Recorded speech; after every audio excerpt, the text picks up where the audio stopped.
Hi everybody again, and welcome to the fourth installment of this video series. I hope for those of you who have been watching thus far that you may have found it useful, beneficial. If you do find it useful or beneficial, then by all means feel free to drop comments. If there are particular topics you would like me to address, then feel free to let me know those too. And if there's anything you disagree with me on, and you want to have a conversation about it, I'm more than willing to do that. With what we're going to look at here, and hopefully this will be a slightly shorter video than the others thus far, but I want to address some of the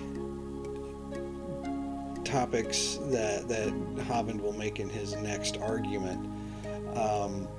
I will be repeating a little bit about some things that I have said before, but overall, there's a couple of points here that are worth driving home, and so we want to understand what it is he's saying and why this is important to be able to disentangle what he's saying, because he's going to make a very stark claim, and it's one that's worth digging into for just a little bit. But in any case, let's go ahead and dig in. Dr. Hovind, this question is going to you first. You've mentioned the second law of thermodynamics to prove that God must have provided the initial energy or the initial something in the universe. Have you considered that some of the laws of nature only work in certain situations? For example, Newtonian physics breaks down towards the speed of light. So does the second law of thermodynamics really prove that God created the universe? There are several ways to define the second law of thermodynamics. There's all kinds. Let me try to get. Well, it'll take me a minute, but basically, they all boil down to the same thing. Matter, everything tends toward disorder. Okay, things don't order. That doesn't prove God created the universe, and it certainly doesn't prove the biblical view. Okay. Okay, so we'll pause it right there. Now, colloquially, he's correct. Okay, the idea of the second law of thermodynamics stating that everything tends toward disorder is not incorrect. I'll put it that way. It's not incorrect. It's not quite as rigorous as most physicists would state it, but it's not entirely wrong either. There are exceptions to that blanket statement. Okay, it's not true that everything tends toward disorder. If you have a high enough, if you have high quality energy input into a system, you can tend that system toward order. But what is true is that that's only the case for isolated systems. Open systems. If you have a system that is open to receiving energy, but it is true that in an isolated system,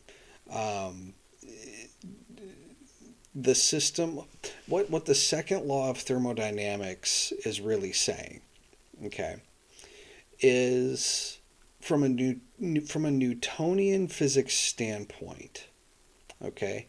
From a Newtonian physics standpoint, there's no law that would require, or that would prevent, if you will. There's no law that would prevent your coffee creamer and your coffee from separating and your creamer floating and clumping within the coffee just as if you would have poured it in before you stir it. There's no law in Newtonian physics that says you can't stir your coffee and all of a sudden your creamer be gathered all in one place. Usually when you stir your coffee, it disperses and spreads out through the coffee, and as you stir it, it mixes with the coffee and creates a coffee creamer mixture. But there's no law from Newtonian physics that would prevent the creamer from regrouping and your coffee regrouping, and then you could separate your coffee from your creamer.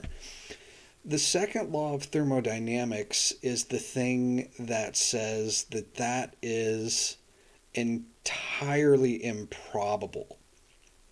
Okay, and even for a cup of coffee and you know, a scoop of creamer or whatever, it's astronomically improbable, to the point that we would almost give it the label impossible. And he did say that the second law of thermodynamics has many statements, and it does. But one of the most rigorous in terms of the mathematics that's used in thermodynamics and statistical mechanics is the statement of the reason why things tend toward disorder is because when you put your creamer into your coffee and you stir it up, there are so many more ways for your coffee creamer and your coffee molecules to interact with one another and become randomized, more or less, than there are for them to keep any semblance of order. Like your coffee creamer, you know, kind of showing a clump right when you pour it in before you stir it up.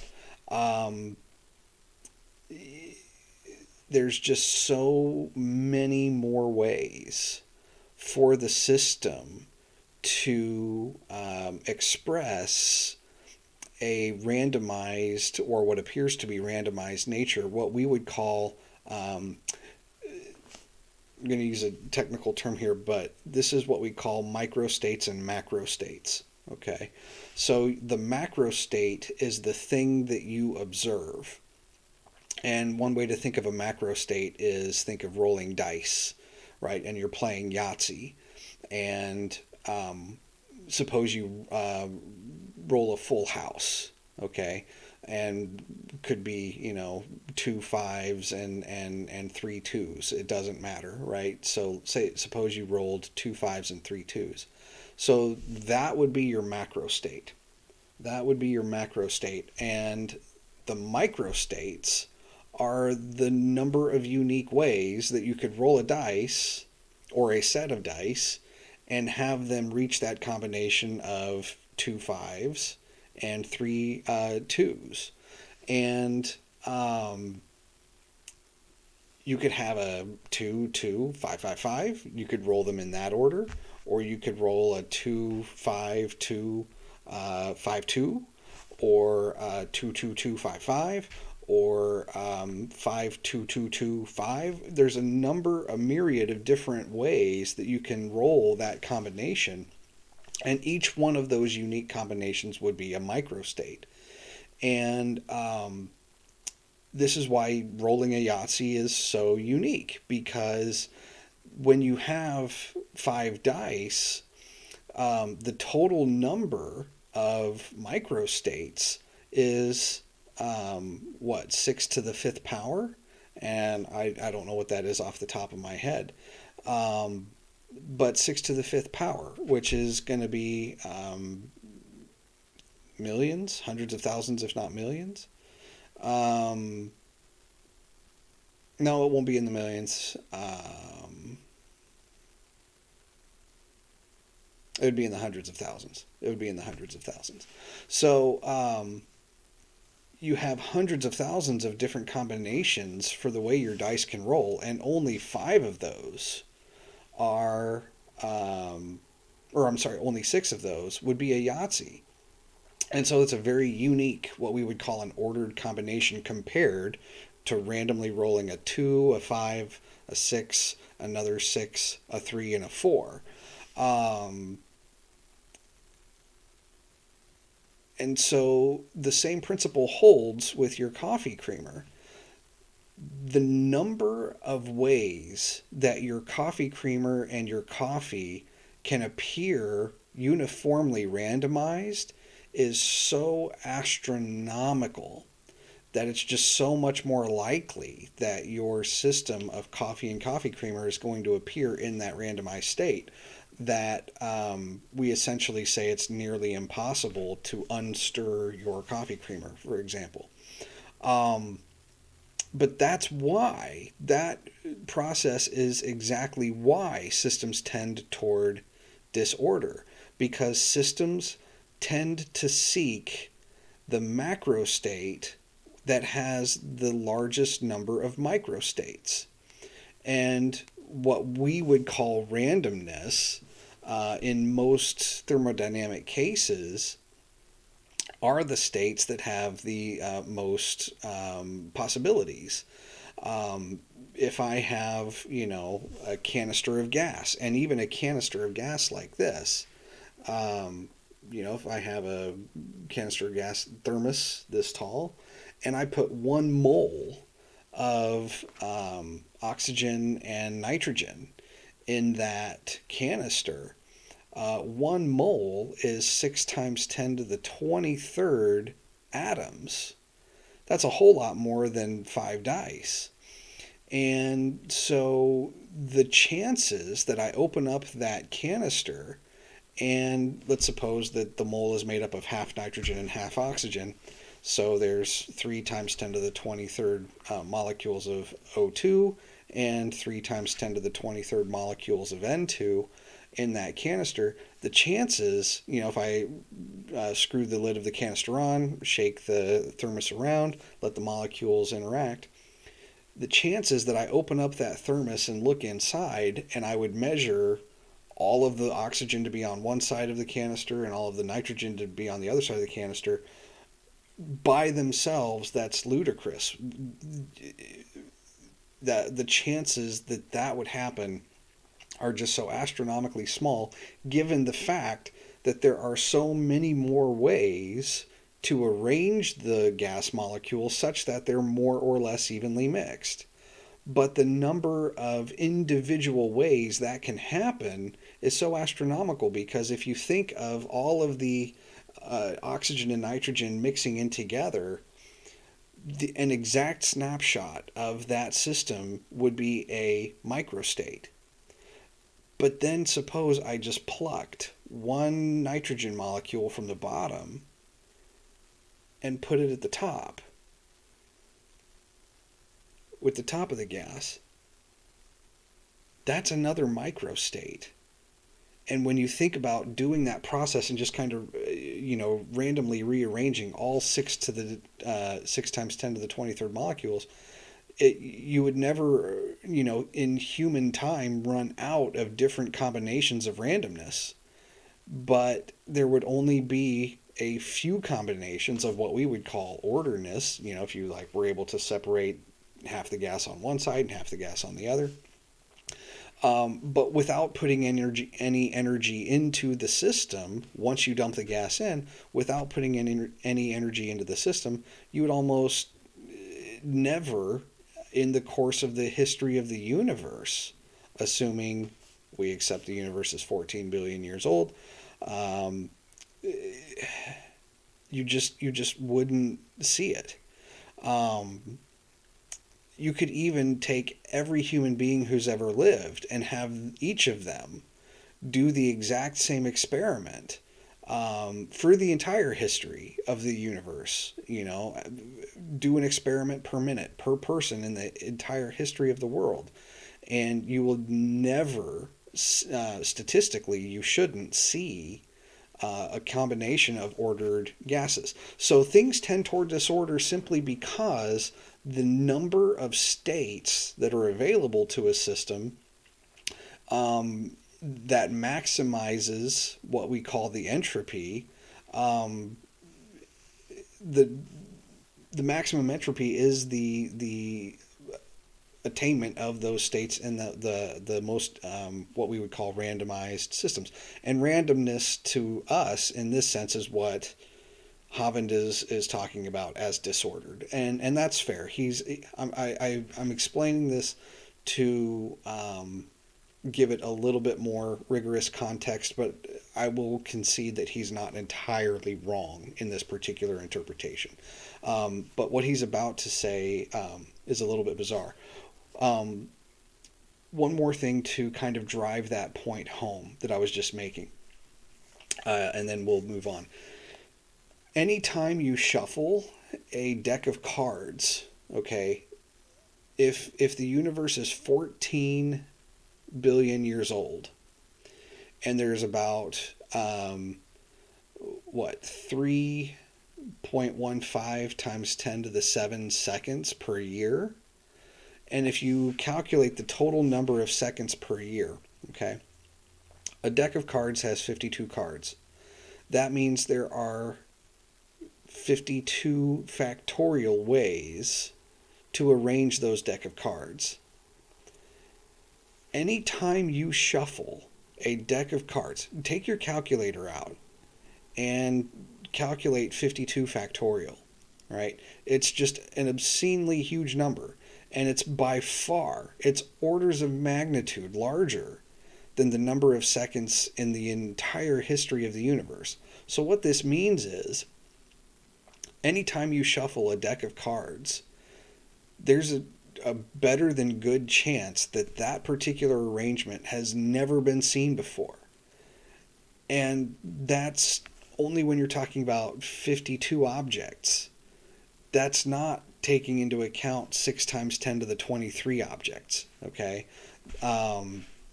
It is obscene when you start taking into account the sizes of thermodynamic systems. The total number of microstates that are available for a given macrostate. And especially in the canister case, because you might be tempted to think, okay, well, if I have 6 times 10 to the 23 molecules in a container, then there's probably 6 times 10 to the 23 factorial ways to arrange them, based on the card analogy. And that's not quite correct. It turns out that it's order of magnitude larger than that, because when you shuffle cards, you're putting them into a pile, and that pile is an ordered system by itself. Now there's disorder potentially within the cards, but you're basically telling the cards you're going to fit in this pile in this space. When you arrange molecules in a canister of gas, you would have to take into account each individual size of space that each individual molecule can fit in. And when you take that into account throughout the whole canister, that is an astronomical number by itself. And then you dump an astronomical number of molecules. And then not only that, but in my analogy, we had 2 sets of astronomical amount of molecules. And so in that sense, it's nearly impossible to, even with supercomputers, calculate the total number of microstates that are available to even just 1 mole of gas, half oxygen, O2, and half N2. So the reason things tend toward that state of disorder is simply because of that's the total, that's where it's not the total, but where the most ways that the system can be arranged exist. It's the most likely way that the system will be arranged. So that's a little bit about the second law of thermodynamics. And it doesn't prove everybody ought to become an independent, temperamental, fundamental, right-wing, radical, chicken-eating Baptist like me. However, if you keep studying, you will get there, okay? I think the second law of thermodynamics demonstrates there must have been a beginning. Since everything is winding down, everything is falling apart, there had to be a beginning. Okay, so as I said, the second law of thermodynamics is true for universal systems and for closed systems. So if you have an open system that can receive energy, that particular system can decrease its entropy. It can decrease its disorder. It can gain order. However, so that's what the Earth is doing. We're receiving high quality energy from the sun, and that high quality energy we can use. And even before we started using quote unquote green energy, it is what has been, giving us our temperature and at our comfort level to exist. So even if we weren't harnessing it directly in terms of capturing it with solar cells and things like that for high quality use, we've implicitly been using it as a planet for high quality purposes.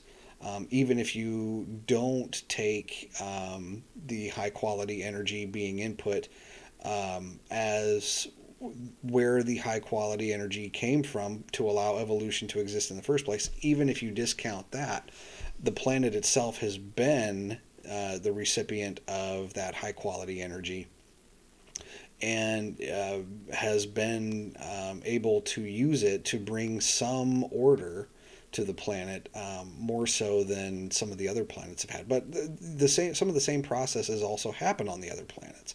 So some of the geological and meteorological phenomena that I'm thinking of that we would tend to think of as being slightly more ordered than just random chaos do happen on other planets and or moons that have atmospheres, and so that's not unique to Earth. That's just a consequence of the sun having such high quality energy that it can input into our systems, and we can use that high quality energy as our systems then would, as we use that energy, our individual systems would tend toward disorder. The same way that car exhaust is more higher entropy gas than or waste than the gasoline that was being burnt in the or combusted, I guess I should say, in the cylinders of the engine. And here he's saying, so the reason that I brought that up again is because I didn't make this point explicitly clear before. Even though the Earth is gaining high quality energy, the entropy that we are decreasing is outpaced by the entropy that the sun is gaining. So as the sun releases its high quality energy, its entropy is increasing, and its entropy is increasing faster than our entropy is decreasing as a result of receiving that energy. So he is correct when he says that systems wind down if you take the Earth-Sun system as a whole. Even if the entropy on the Earth can locally decrease, the entropy of the entire system is increasing. And it is true that as far as we know, the entire entropy of the universe as a whole is increasing all the time. Now, what he's saying here is that because things are winding down in the universe, he takes that as a sign of a creator. And there's nothing wrong with that. To me, him using that argument to harp against the Big Bang is so bizarre, because that's exactly the logic that was used when religious people, when the Big Bang was first proposed, the religious people celebrated the Big Bang, because here was this group of astronomers and physicists who had been trying to figure out a way to show that the universe was more or less eternal on large scales, And, short term within galaxies and within star clusters and solar systems, there could be change. We knew stars went supernova and things like that. But on large scales, the universe was the same everywhere and always had been. And all of a sudden, this little upstart Belgian priest, and his motivation, he was not trying to prove God, okay? Lemaitre was not trying to prove the existence of God in any way, shape, or form with his theory. He just realized that Einstein's equations seemed to indicate that you could get an expanding universe. And so when the theory was not just produced, but then bolstered by Hubble's observations, the religious community, particularly the Christian community, absolutely embraced it, because the exact same line of reasoning that Hovind is using here was used by astronomers. And they said, okay, the universe is expanding, and if it's expanding and spreading out, then if I run back the clock, there had to be a time when it was not. And so it had to have a beginning. It had to have a start.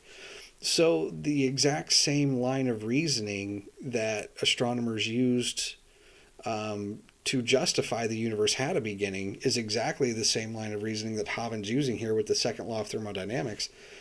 So to try and use one to disprove the other when the exact same lines of logic are the same is a little bizarre. There had to be something that wound it up. So yes, I think the second law of thermodynamics is proof positive that there was a beginning. Even the evolutionist will admit that. Oh yeah.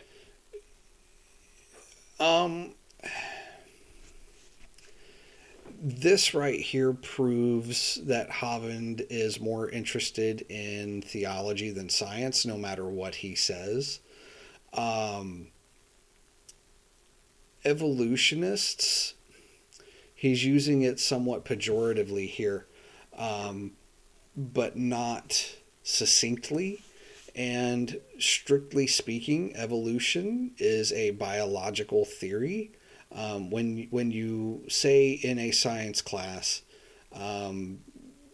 you mention the theory of evolution, you understand that the idea being discussed is the biological theory of evolution, as proposed by Darwin, evolution by natural selection.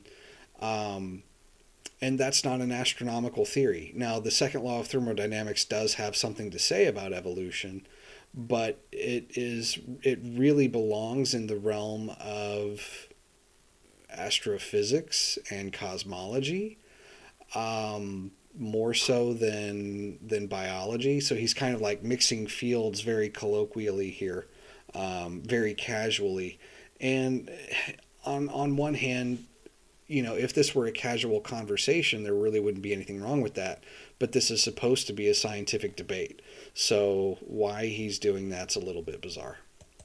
Yeah, 20 billion years ago. What was before that? Was there any time or space before there was matter? And where did this matter come from? They have a totally illogical theory. Okay, so, and I've covered this before, but I'll touch on it again. So he's complaining about the incompleteness of the theory, right? He's basically complaining that the theory is incomplete because we don't know where it came from, where the matter in the universe came from, where the energy came from, how the Big Bang started, and so forth. And again, those are fair questions, okay? They're fair questions to ask. Scientists would love to know these things. But, so he calls the theory illogical, but again, the theory of the Big Bang never addresses those issues. It never addresses where it came from. It doesn't ask or make any predictions about where things came from. It only says, okay, once the universe came into existence, once that instant happened, what happened from that point? Okay? Because that's as far as we can probe. everything else, and he's complaining really about a metaphysical issue, right? He's really complaining about something philosophical or metaphysical, and trying to overlay that onto a physical theory and say, well, I can't explain these metaphysics, so that destroys the theory. Scientifically, that doesn't work, and that's why you won't see any refutations of the Big Bang in the literature using this line of reasoning. You won't see a professional cosmologist publish papers refuting the Big Bang simply because we don't know how it started. Now, that doesn't mean there aren't cosmologists who are trying to break the Big Bang, and there are.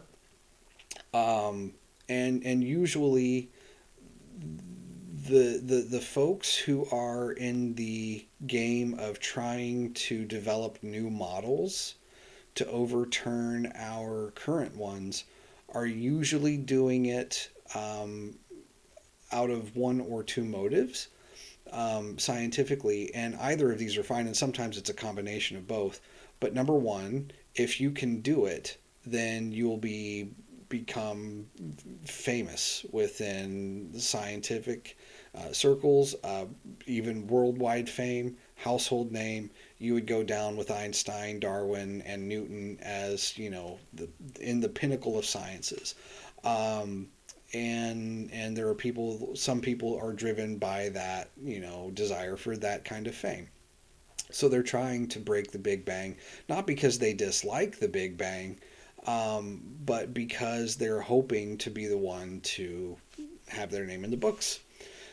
Another motivation is that the Big Bang just isn't aesthetically pleasing to some people, and so they're trying to find different models to compete with the Big Bang, and both of those motivations are fine. Okay, both of those motivations are fine as long as you're intellectually honest about the fact that the Big Bang is a successful scientific theory. As long as you're intellectually honest about that, and you want to try and find its weaknesses and try to build better models, there's absolutely nothing wrong with that. That's how science progresses. So, you know, neither of those, I would say, are detrimental to science in any way, shape, or form. But the way that Hovind is interpreting the theory is, you know, and I've used the analogy before of the crime novel and the car manual. He's complaining about the theory not explaining things the theory never meant to explain in the first place, never tried to explain. It understands where its limitations are. The Big Bang model understands that humans are not able to probe past this point, right? The universe has been expanding. We run back the clock to this point. We don't know what happened, nor is there any test that we can employ at the current moment that would indicate where the universe came from. That being said, the main model within the scientific community, because again, science is seeking naturalistic explanations to natural phenomena. As far as we know, the universe coming into existence was a natural phenomena. Scientists will investigate that line of reasoning until we cannot anymore. And then at that point, if someone produces some sort of overwhelming evidence for the existence of God, then who knows what will happen. But until that point, we're looking for natural explanations. But the main competing model against the God hypothesis is what's known as the multiverse theory, or the multiverse, I really should call it hypothesis, which indicates that we came from, or our universe came from, a multitude of universes, that our universe is just one out of many. And ours just happened to have the right conditions for life. Ours just happened to have the right physical constant numbers. Ours just happened to have the right circumstances and so on to allow life to develop, at least here on Earth. And there are, interestingly, some conceptual tests that people are thinking about that we might be able to observe in our lifetimes. The tests are extremely low signal to noise ratio. So any test that's done on these ideas would be controversial and not, universally accepted without a lot of demonstration on the part of the authors that their methods were statistically sound, that, they really are producing a signal out of the noise. But there are some, in principle, ideas that are testable, at least for the potential existence of other universes. And we don't have to appeal to trying to travel into higher dimensions or anything like that. And so if, we find compelling evidence on that line of direction, it would be very fascinating. But it would be a very difficult position for someone like Hovind. Now, these tests would not tell us how universes come into existence from one another, right? So the multiverse kind of concept is take the idea of our universe and make it a lot bigger and stuff several smaller universes in it, right? It wouldn't explain how universes start or why they expand or explode, if you will. I shouldn't use that term.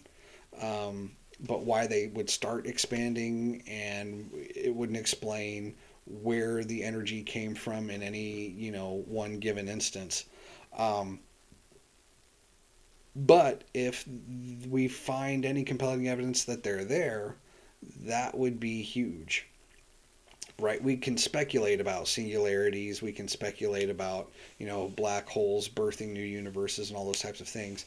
But all of that's still in the realm of conjecture and philosophy. So it's just frustrating, and I know I'm harping on this, but it's just frustrating that he claims to, have this grand understanding of science that astronomers and biologists don't, such that all of them are wrong and he's right. And for a religion that preaches humility, that is an arrogance that is exceedingly great. Yes, I think that it's logical to say in the beginning God instead of in the beginning, nothing, or in the beginning dirt, or in the beginning matter, They worship matter like the Christian worships God. No. Okay, I'll talk a little bit more about this in a moment, but no. There's no difference. They're both religious. I think ours is more logical and scientifically defensible, but they're both ultimately, in the final analysis, are simply religious theories. They're both religious theories. No. Once again, a religion is fundamentally different from a scientific model, because a scientific model is constantly open to critique, it is constantly open to adjustment, and it is constantly open to analysis and allowing the people who interact with it to change their mind in the face of evidence. That is not a religion. I don't care what Kent says. That is not a religion. Religion, by and large, just does not share those properties. Okay, so if anybody, tries to use that argument on you, well, the theory of evolution and the Big Bang theory, they're just religions, they're just religions too. They just won't admit it. You can say no. Religion or scientific theories are built such that they're willing to be changed. name a religion that has embraced fundamental change to its doctrine. Name one. Just absolutely embraced fundamental change to its doctrine. And I'm not counting, the birth of Christianity out of the Jewish tradition, because the religions themselves are too fundamentally, I'm not going to say that they're incompatible or whatnot, but they teach fundamentally different things about God. And they certainly teach fundamentally different things about Jesus. So I would say that they're two distinct religions, not that one religion morphed into the other, but that a specifically new movement was created. And so find a religion that has just immediately embraced a change because a new fact became known. Interestingly enough, the one religion that comes to mind would be the Church of the Flying Spaghetti Monster. If it were absolutely proven, like if somebody finally just directly observed the flying spaghetti monster, that would be very interesting to see how other religions reacted to that. But that's not going to happen. So the second law of thermodynamics, which is, as far as anybody knows, universally believed. As far as Newton's laws breaking down as you approach the speed of light, there's a lot of theories about that. There's also theories, there's an article in Discover magazine last year, April of 2003, that says Einstein was simply wrong. Okay. Appealing to a popular science magazine and then using that as evidence to claim that Einstein was completely wrong, not good science. If Kent were a true scientist at this point and he wanted to cite this article, he would read the article in Discover magazine and then go to the references in that magazine and dig to the original source of the authors that did an experiment in optics, or electricity and magnetism, electrodynamics, or whatever the case is, that people came to this conclusion or started to ask these questions. And these would appear in the scientific literature. You can go into the scientific journals, search their databases. You can search journal articles by author name. You can search them by title of the paper. You can search them by their bibliographic code.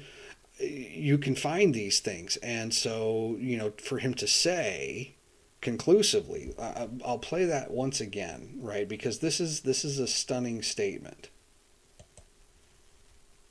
As far as Newton's laws breaking down as you approach the speed of light, there's a lot of theories about that. There's also theories, there's an article in Discover magazine last year, April of 2003, that says Einstein was simply wrong, folks. Okay, there's a lot. Einstein was simply wrong.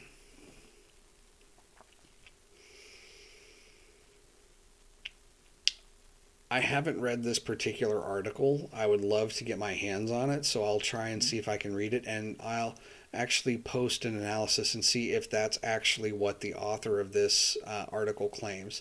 If it's not, then it's just one more piece of evidence that Hovind actually does not understand how to interpret scientific writing, much less actually do academic research. Large article in there, the speed of light is not a constant. So I don't think it's correct to say that we know for sure that these laws break down as we approach the speed of light. It may be true, I don't know. I don't think anybody knows would be my point. I cover quite a bit about the speed of light and evidences of it in the last 10 years, proofs actually, scientific experiments that say the speed of light is not a constant. I'll get you some of those here. If I can get, oh, no, sorry about that. See, I told you about asking the questions in the right order, didn't I? Remember that? Be a lot faster. The second law of thermodynamics says everything's falling apart. There's lots of stars out there. I mean, like billions and billions of stars. We don't have a clue how. That is true. There's billions and billions. Any one of them could form by. That's not true. We do know how stars form. Chance. And yet, obviously, they're here. So the second law of thermodynamics, the Christian would predict that God created a universe and we'll see things falling apart. The universe is winding down, okay? It's not getting better. And stars... What does it mean to get better? From a scientifically, or from a scientific standpoint, the universe is not getting better. What does that mean? I don't know. Stars are blowing up. It's called a nova or a supernova if it's a big one. So yeah, we're losing things, and eventually the universe will experience what's called a heat death. Everything will be uniformly cold. And right now they look out in space and see this That is the currently accepted, most likely hypothesis for the end of the universe. As the universe expands and stars quit shining. So eventually we will lose star formation as stars go through their life cycles, and different generations of stars will contribute to this in different ways, and different classes of stars will contribute to this in different ways. But you essentially need hydrogen and helium to form stars in the first place. And as more and more stars are born out of those gas clouds that are left over from supernovae and novae explosions, you get those heavier elements. You get your nitrogens, your oxygens, all the way up to irons. And then if you have supernovae, you get, the heavier elements. And so once those stars go supernova and those elements are formed, those elements will not be then used in stellar formation. So you will eventually reach a point where, as long as the matter in the universe is finite, and it all started with hydrogen, that hydrogen is slowly getting converted into other things, and eventually the hydrogen will run out. So it is true that we will run out of stars, and the universe will be uniformly expanding. Things will be so far away from each other. It'll be very difficult, if not impossible, for different regions of space to communicate with each other thermodynamically and or electrodynamically, and everything will simply get cold. 3-degree Kelvin, minus 270 centigrade or minus 452.7, whatever it is, Fahrenheit. It's a universal temperature out there. It seems to be the same everywhere, and it seems to be this background noise, this radiation. Okay, that appears to be true. Yes, this is firmly predicted from the Big Bang Theory. What does it prove? Oh, that proves the Big Bang. Oh, it doesn't prove... We don't claim that it proves the Big Bang. We claim that it's evidence for the Big Bang. And here's why. Because the Big Bang predicted the exact nature of that radiation in terms of its black body form, and it predicted what temperature it ought to be.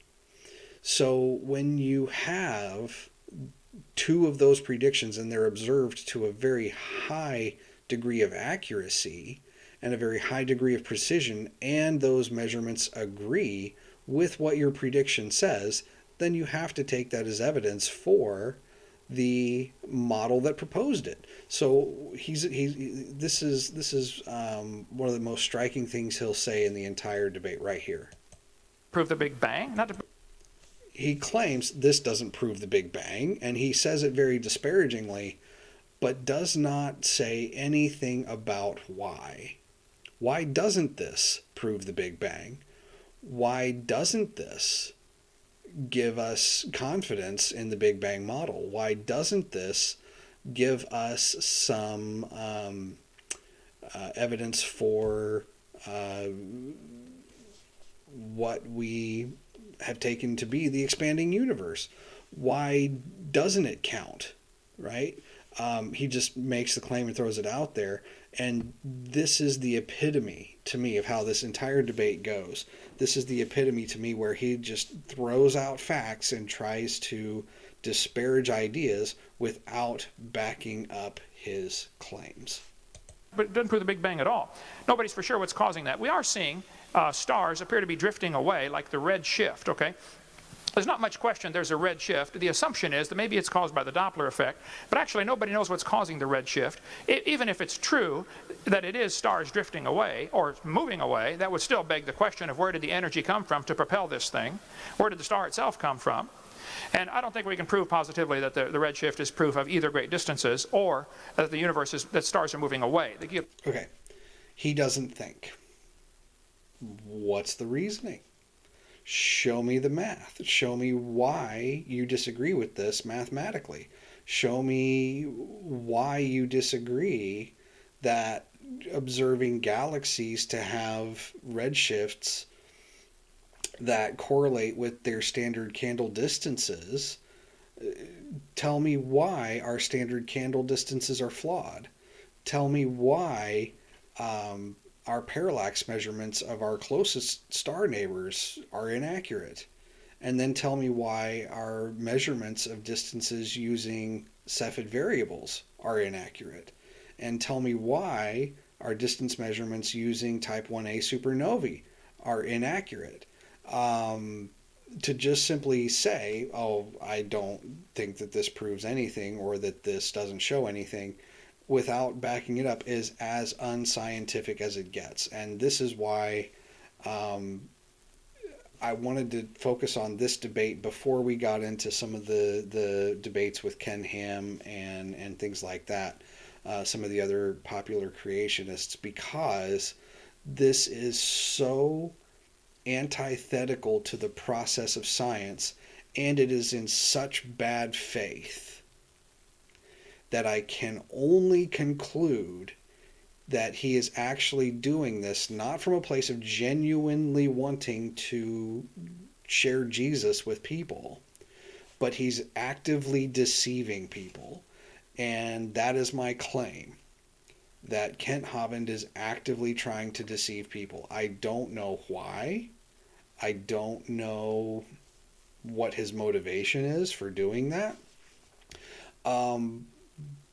But for somebody claiming to be a spokesperson in a religion that preaches truth, honesty, and integrity,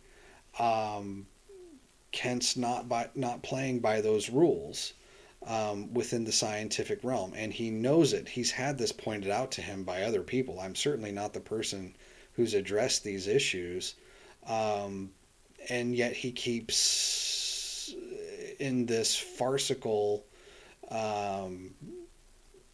fairy tale of a world where he doesn't have to defend anything that he says in these types of debates that are supposed to be structured on evidence and logic. And so that's why this line of reasoning bothers me so much. The same thing with parallel motion or perpendicular motion to your line of sight. What he said is just completely nonsensical.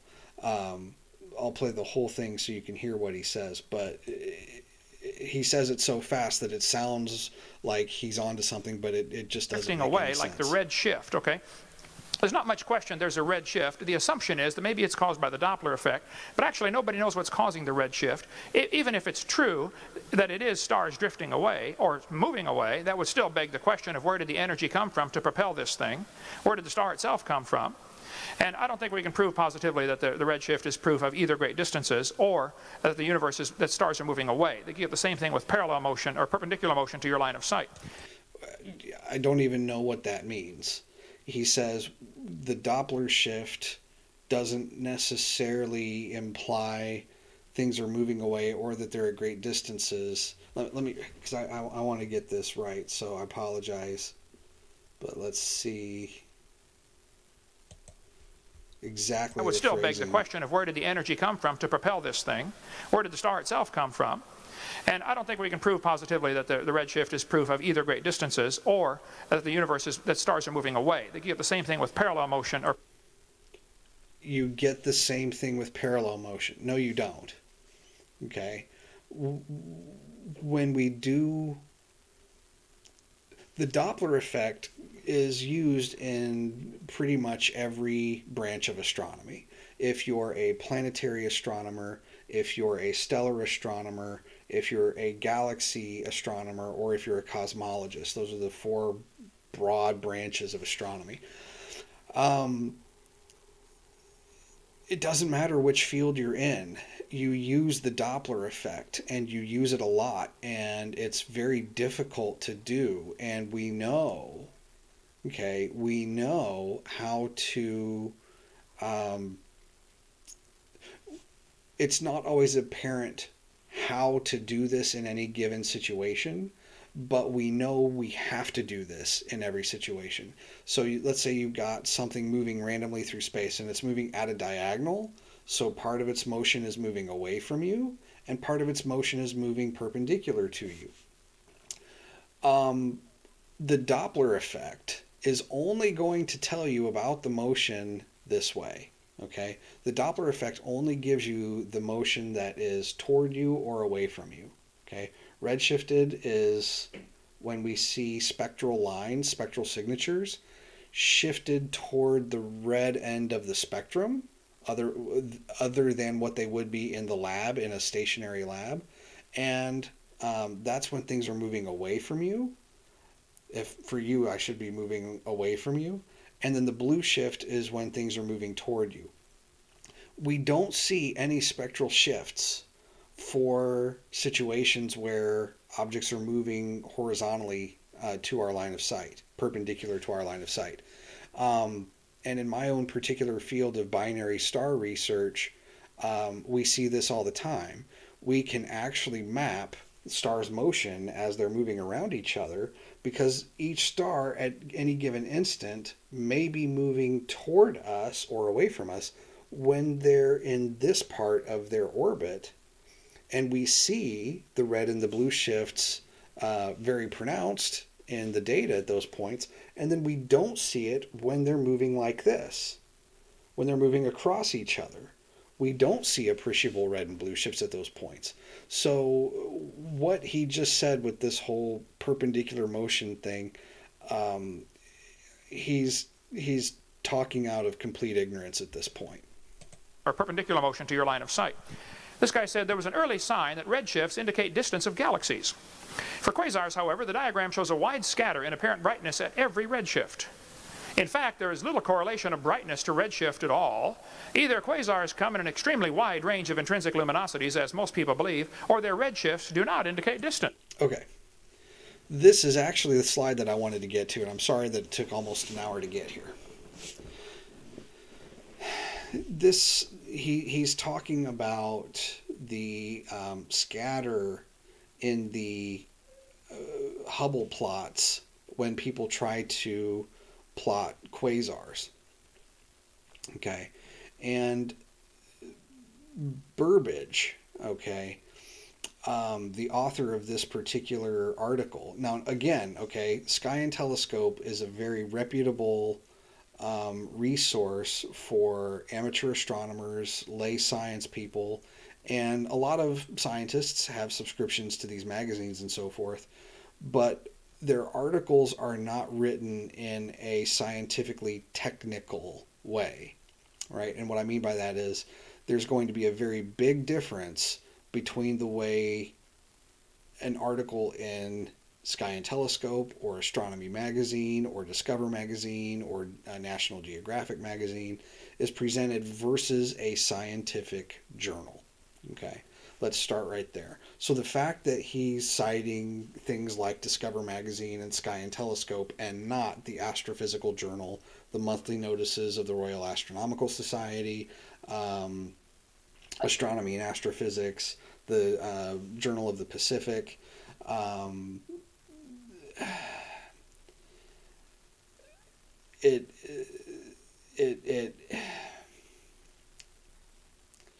it's bad scholarship, because if this has appeared in a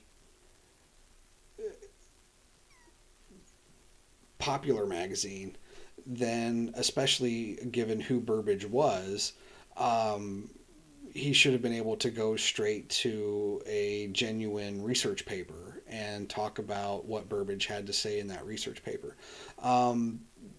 Jeff Burbage is a controversial figure in astronomy, and he did a lot of work on quasars. He and his wife both were astronomers, and they did a lot of work on quasars, and they also supported what is now considered to be the wrong alternative when people were initially talking about dark matter. Okay, so I don't want to say that Burbage is discredited in any way, shape, or form. I don't want to say that, but I will say that he and his wife became, over time, in the 80s, 90s, and 2000s, they became controversial figures and started to latch on to ideas that were not accepted by the consensus. Now, that doesn't necessarily mean you're a quack. I'm not trying to say that. It doesn't mean that you're wrong. It doesn't mean you're a bad scientist. As I said before, people are trying to break good theories, right? And so, for whatever reason, I don't know what their motivation was that they didn't like dark matter, but they were trying to build other models to supplant that idea. And that's fine, but they weren't successful, and the reasoning that they kind of kept clinging to kept getting worse and worse and worse and falling more and more out of favor as more data was coming in. So I won't say that they're, discredited, but I will say take anything that is written by the Burbages with a grain of salt. But you should be doing that with everyone, including me. But they're at least not the absolutely most credible source one could write or draw from. So that being said, so what Burbage is saying here, so quasars, what are quasars, right? So let's start there. What are quasars? So quasars, this is an artist's representation of a quasar. And quasar stands for quasi-stellar radio object, okay? And so astronomers were finding very intense radio sources that at first in the optical images, they just looked like regular stars. But their energy output was that of an entire galaxy or more in most cases. So astronomers were very puzzled. How do you get something that looks like a star? It's not a collection of stars. It's obviously not a galaxy. We know what those look like. We've been looking at those through telescopes for over 100 years. So how do you get these really energetic objects that seem to have the brightness of a galaxy or brighter, but they're only a single star? And over time, it was realized that these quasars are actually probably active galactic nuclei. And what that means is you have a really, really big, powerful black hole, and it's drawing matter into it. And as that matter is spiraling, it's getting faster and faster and faster. And the accretion that is surrounding the black hole starts to heat up as the different layers of gas are moving at different rates. You get friction, you get shearing, and different effects. But as a result of that, you release a lot of heat and energy. And if the black hole has angular momentum, then which it does, then you can get really, really strong magnetic field lines that go along the axis of the spin of the black hole, more or less. And as the friction generates a lot of heat and radiation, some of that heat and radiation then gets ejected along the magnetic field line axes, and this matter and light gets spewed out into space. So after a while, people realized that these objects had to be very, very, very far away on average, because they had the apparent brightness of a single star, but they had the energy output, when we looked at them in some detail, of entire galaxies. So the only way that happens is if it's so far away that it just looks like a dot of light. So it would be kind of like seeing two lights at night, one of them a regular car headlamp and one of them a bright headlamp from a semi-truck, but they have the same brightness. But you look at both sets of light in detail, and one of them, and you realize one of them is a lot more energetic, and that's a semi-light that should be much, much brighter than the single car lamp. It's just so much further away that they have about the same apparent brightness. And so, what Burbage is saying here, either quasi-stellar objects come in an extremely wide range of luminosities, or their redshifts don't indicate distance. Now, this is a fair statement, okay? So when we started looking at their redshifts of these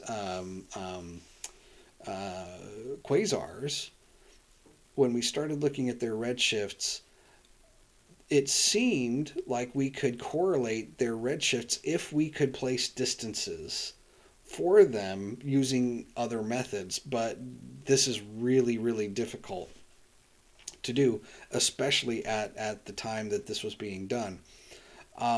It's possible to have an external third kind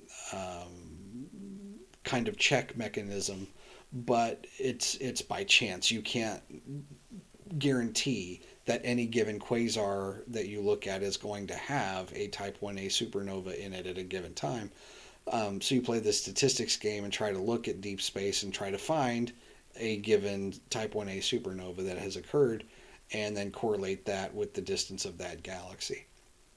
But in any case, so we were thinking, right, that as we found the recession velocities of these quasars, that the further we got out, as we, looked deeper and deeper into space and saw higher and higher redshifts, the natural inclination to think was, wait a minute, shouldn't, in general, the closer quasars be brighter than the more distant quasars?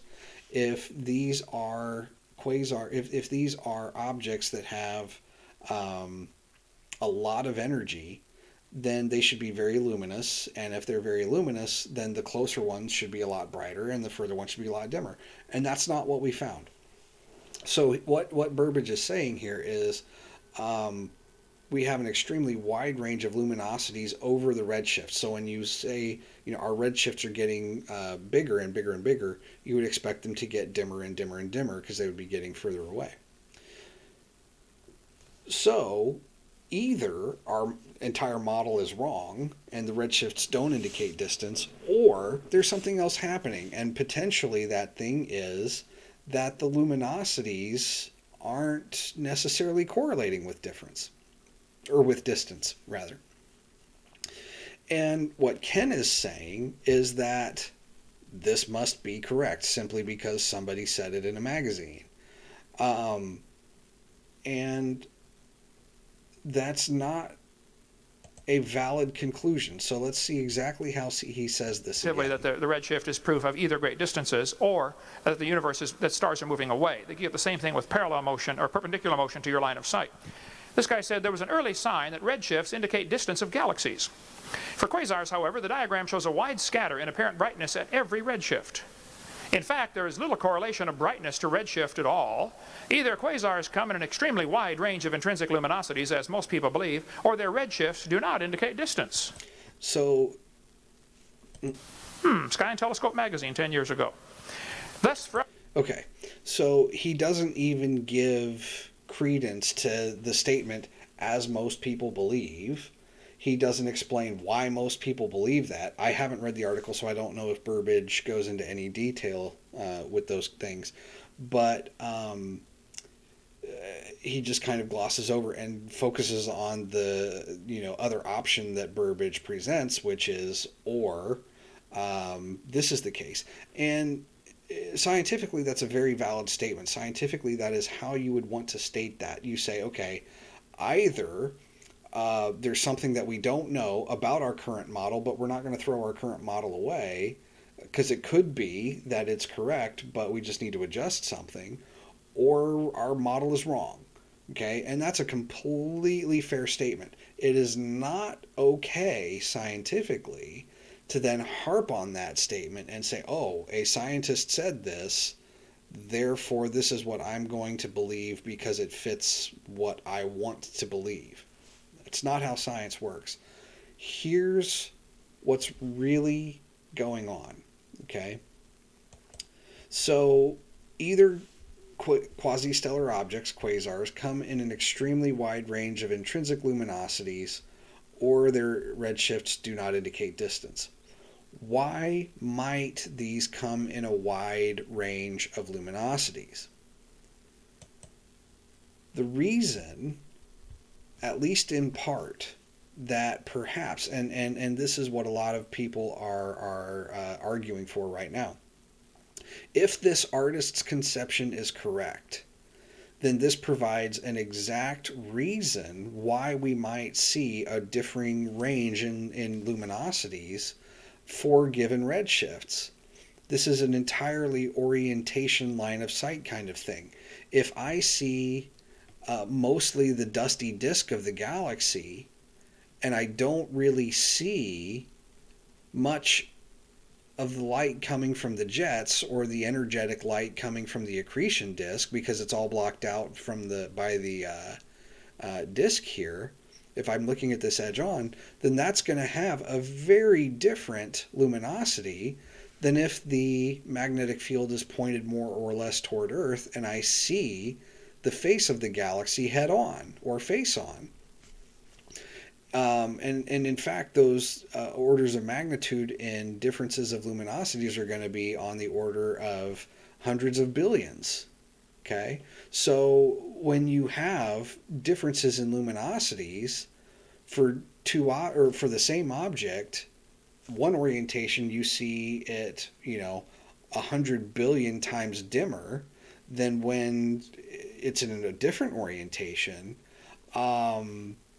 Even if you put two identical quasars at the same distance, just in those different orientations, one would be 100 billion or so times brighter than the other one. That means that you can have a very bright face-on quasar and it appear as bright as a quasar that's edge-on that's 100 billion times closer. So if distance is indicated by the redshift, then the face-on quasar is going to have a very high redshift and its distance is going to be very great. But it's going to have the same apparent brightness as a edge-on quasar. So, it's very possible that this is in fact a line of sight issue. And this was known by 2004. Kent very well could have looked up what the current state of quasar research was. He just simply neglected to because a magazine article told him what he wanted to hear. The same kind of phenomena even happens in our own solar system from time to time. The most notable examples come from things like comets. So when you have a comet coming in, comets are subject to a variety of processes, and one of them is if a comet, as it's coming in toward the sun, becomes unstable for any reason, whether it's getting close enough that the radiation from the sun starts to melt it and starts to allow chunks of the comet to break off, or if it becomes tidally disrupted by passing close enough to a planet like Saturn or Jupiter, and it starts to break up that way. Either way, if a comet starts to outgas enough, so like cracks and fissures in the comet can appear, and streams of particles from the interior of the comet can start streaming out, particularly ice particles, they're highly reflective. And so you can get comets that brighten by several orders of magnitude really, really, really quickly. even though their position hasn't changed very much, say in the course of a day, when they're coming in from the outer solar system, one day is hardly anything at all. One day is not much time for the comet to move very far. So it really hasn't changed its orientation to Earth appreciably, but its brightness can vary wildly over the course of a day or so, sometimes even shorter.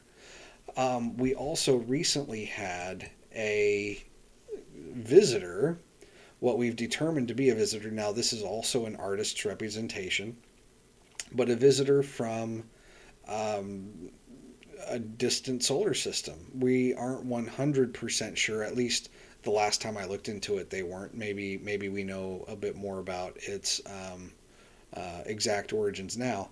But our solar system, we had a visitor from somewhere else. This intergalactic piece of rock, or maybe not intergalactic, it didn't necessarily go between galaxies, but it certainly came from another solar system. So intersolar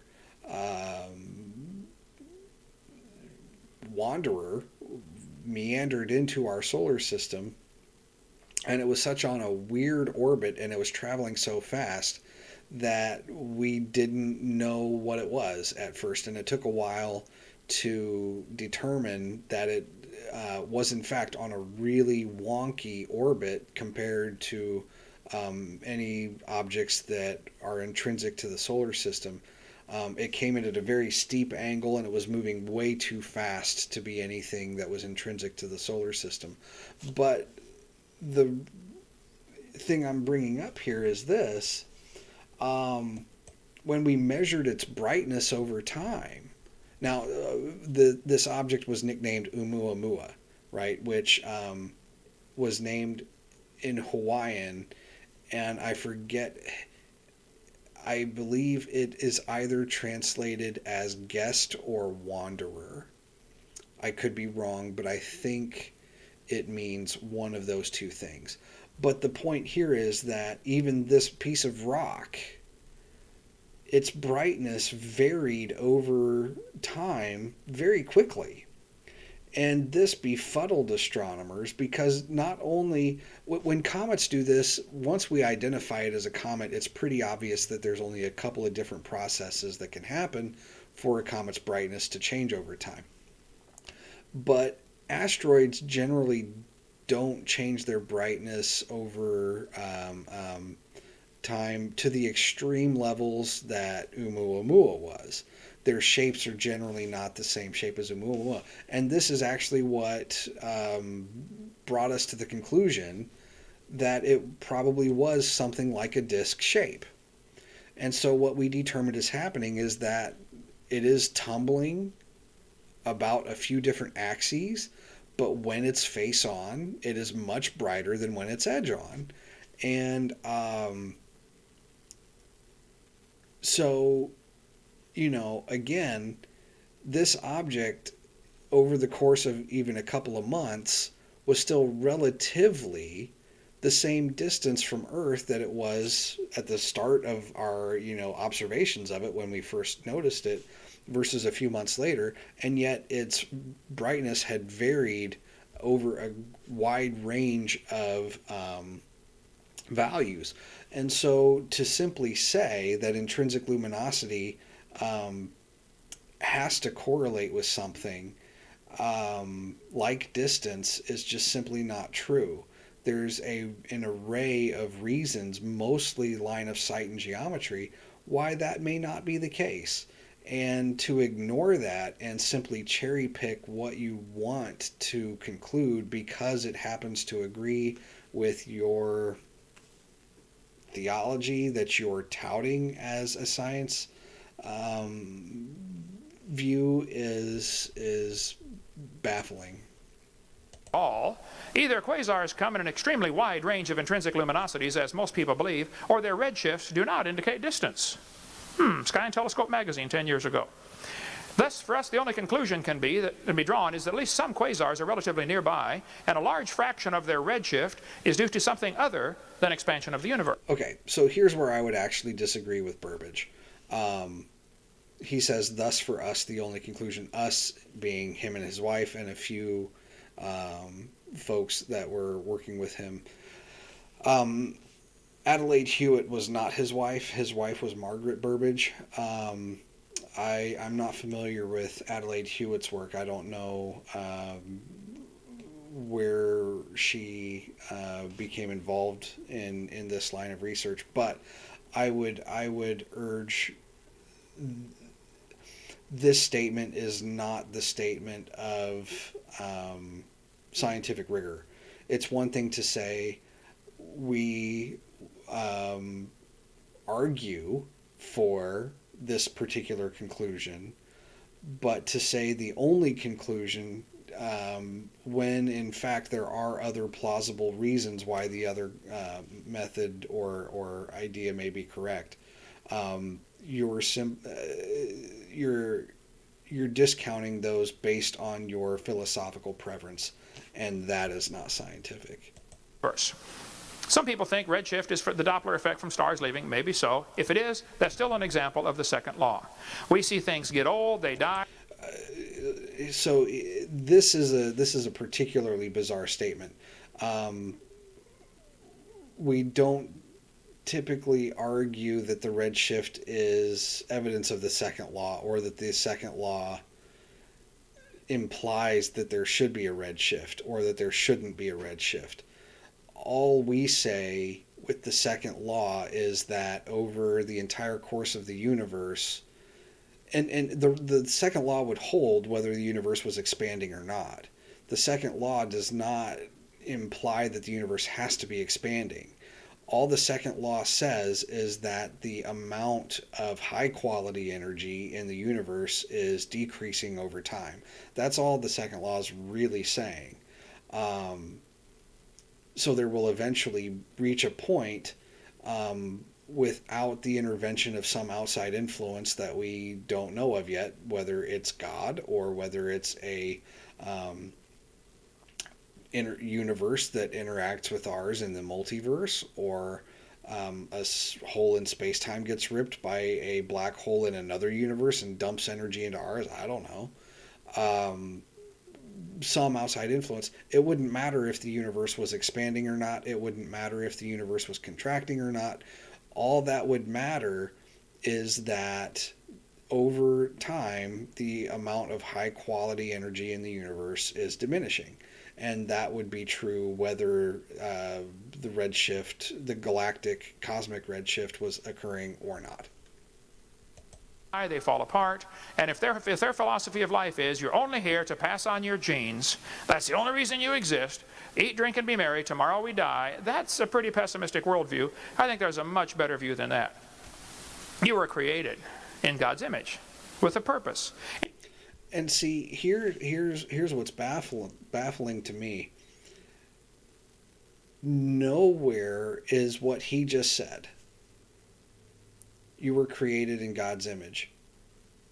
Nowhere does that have to be a priori in contradistinction to the tenets of the Big Bang or the tenets of the theory of evolution. And this is why I term most of the creation arguments I hear as either false dichotomies or straw men, because they want to claim that this dichotomy exists, that you cannot believe in the Big Bang or God. You cannot believe in evolution you cannot believe in the Big Bang and God, right? You cannot believe in evolution and God. If you believe in evolution, then you cannot believe that God created you for a purpose. And that's just simply not true. There's nothing about science by itself that would preclude somebody from choosing to believe in a religion if they wanted to. A very large fraction, if not the majority, of practicing scientists around the globe adhere to a religion. At least they claim to, whether they practice it intimately or not. But here in the United States, there's a decently large fraction of practicing scientists who call themselves Christian or believe in the Christian faith at some level, if not devout practicing members. And we have many Muslims in this country within our scientific community, practicing Muslims. We have a lot of practicing Jews in the scientific and medical communities, and different religions from all over the world. And so, even just here in the United States. So to draw this distinction and say you either believe in the Big Bang and are an atheist and are, naturalistic and don't have a moral compass, or you believe in God and you can't believe in the Big Bang Revolution. It's just a false dichotomy. It's just an absolutely false dichotomy that doesn't exist. And those who perpetuate it, I don't know why they do. I think some people are simply taught that and they accept it and don't realize it because of a lack of science education outside of a fundamentalist upbringing. I don't know, but I don't think that everybody who believes it does so in bad faith. I think that there are some people who genuinely believe it simply because that is what they were taught and were not exposed to any other ways of thinking. But in Kent's case, given his admission of how many times he's done these types of debates and how often that particular piece of information would have, should have, and has been given to him, to simply persist with this false dichotomy is a choice at this point. And when it becomes a choice, then it becomes willful ignorance. And that is the major problem that I have. So we will wrap up this session of Astronomer Critiques Creation Debates, number 4. And I appreciate you guys watching. And if you have any comments or critiques, feel free to drop a line. And if you have any number 1 debates that you would like me to look at and watch and react to, be happy to do that. And number 2, if you guys have any questions for me, then I'll be happy to answer those as well. So I will sign off, and I will bid you all good night.